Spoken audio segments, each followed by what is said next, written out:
few days ago guys, na-share ko itong ambidextrous lower. Ngayon may nagtatanong kung ano raw pinagkaiba nitong ambidextrous nga at saka dito sa standard lower. Sabi ko, halos parehas lang naman, pero yung control mo nga dito sa ambidextrous is dalawa. Meron kang control dito sa right, meron ka dito sa left. Kabilaan guys, pwede mong makontrol yung itong AR mo. Tanggalin natin yung upper receiver guys para maipakita ko ng maigi.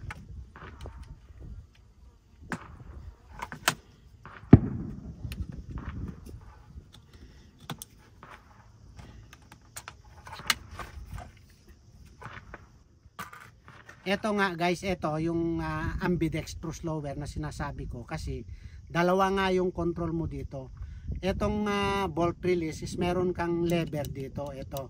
Kung makita nyo, ito. Tapos sa kabila, ito yung standard release nya ng yung bolt carrier nga. Ito. Tapos yung magazine release is meron dito.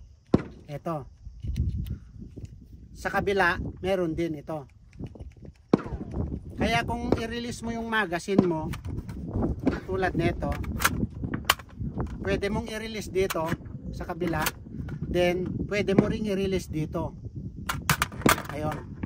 Ganon din guys, itong bolt release, sabi ko nga, ito yung release nya sa kabila, tapos ito yung standard release nya sa kabila. Ganon. Tapos dito sa safety selector guys, ito yung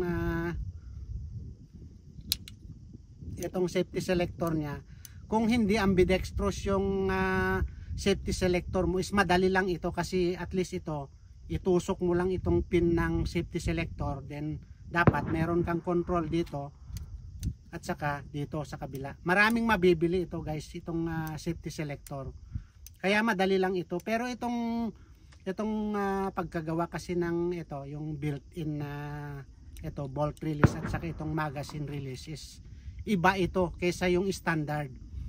Although meron ka rin na conversion kit na pwede mo rin gawin na kabilaan yung release mo doon sa standard, pero parang idadaan mo dito guys. Ito. Meron siyang parang conversion kit na dito mo idaan, tapos dito ma-release mo rin dito. Ganito. Tapos pansin ko rin guys, itong ganito, yung ambidextrous lower, yung magwell nya is ito, flared na rin. Ganito. Kung makita nyo is flared siya. Para pagka ipasok mo nga naman itong magazine is mas madali. Ayun guys, ito yung mai-share ko lang itong ambidextrous lower nga, kasi kung gusto mong bumili ng maayos na AR, kung meron kang choice na ganito, dagdagan mo na lang. Then eto nga, dalawa na yung control mo. Maraming salamat ulit guys. Sana nakatulong itong video na to at magkaroon ka ng idea about dito sa ambidextrous lower.